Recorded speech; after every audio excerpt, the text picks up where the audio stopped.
እንጃ ቃላት ሁሉ ያጥረኛል። እዚህ ቤት የሆነልኝን ለመናገር ማለት ነው። ብዙ ነገር ሆኖልናል። የእግዚአብሔር መንፈስ ባለበት በዛ ምነት አለ።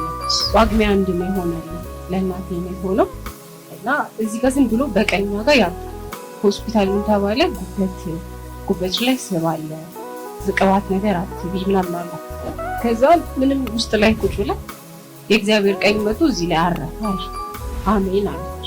ቤት ገብተን ድሬሲንግ ላይ ቆማ ስትገልጣ ይላል ጌታ ክብር ይሁን። ቀላል ነገር ሊመስለን ይችላል። ቀላል አልነበረም። በስቃይ ውስጥ ነበር የነበረችው። ሶፋ ላይ ስትቀመጥ ብላ ተለጥጣ የምትቀመጥበት ጊዜ ሊያማታል። ምንም አላለም። ልብሷን ገልጣ ላሳየችው። ብዙ ጊዜ ሆስፒታል ሄደን ለመታከም ስንሄድ ችግራችንን ነግረን ነው፣ ልብሳችንን ገልጠን አሳይተን ነው። ምንም ያለችው ነገር የላትም። የእግዚአብሔር ቀኝ ቀኝሽ ላይ መጥቶ አረፈ አላት። ቦታውም ቀኟ ነው። ተፈወሰች። እግዚአብሔር ይመስገን። ሌላኛው ደግሞ 2016 ሊገባ ጳጉሜ ውስጥ ነው እና አብሮን እንዳይሻገር የሌለን ነገር ሆኖ ግን አብሮን እንዳይሻገር የምንፈልጋቸውን ነገሮች ጽፈን እዛች ጋር እናቃጥላለን ተባለ። የመኪና ጦት ብዬ ጻፍ። እውነትም ጳጉሜ በአመቱ 2017 ተጠብቆ ቆንጆ ሌጀንድ የሚባል መኪና ተከሳ። አሜን። ለጌታ ክብር ሲ ኢየሱስ ጌታ ነው።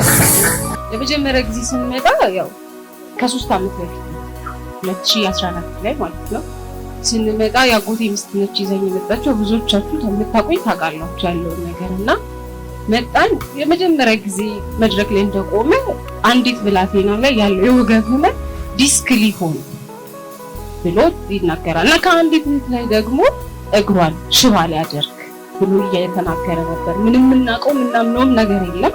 ሁላችንም ከኦርቶዶክስ ቤት እንደመጣን እንደዛ ነው የመጣው። የምናውቀው ነገር የለም። ከዛ በእኔ ወገቤ በጣም ታሟል። ጎንበስ ቀና ማለት አልችልም። እቺ ልጅ እስከ መቼ ነው የምትታመመው ስትል ያጎቴ ሚስት ይዛ መጣች። ከዛ ተጸለየ። እዚህ ጠፋ፣ ሁሉም ነገር ጠፋ። ወገብ ህመም፣ ከእናቴ ላይ ወገብ ህመም፣ እያንዳንዱ ነገር ጠፋ። ጌታ ነው እንደንቀረ እና የምላችሁ ነገር ምንድነው የሚናገሩትን ነገር እዚህ ጋር አናውቅም። ተነስተን እንደዚህ እናድርግ ሲሉን እሺ ብለን በቅንነት እናድርግ። ሞኝነት ሊመስል ይችላል። ጽፈን ወረቀት ማቃጠል ለሚያይ ሰው ተራ ነገር ነው። እኛ ጋር ግን ተራ አልነበረም። ያጣነውን ነገር የምንፈልገውን ነገር አግኝተን እግዚአብሔር ይመስገን። ኖሮን የሚከፈል ነገር ቢኖርና ለፈጣሪ ብንከፍለው መልካም ነበር። ግን ያው ከምስጋናዎች እሱም ከኛ አይፈልግም፣ እኛም የምንሰጠው ነገር የለም። ስለዚህ እግዚአብሔር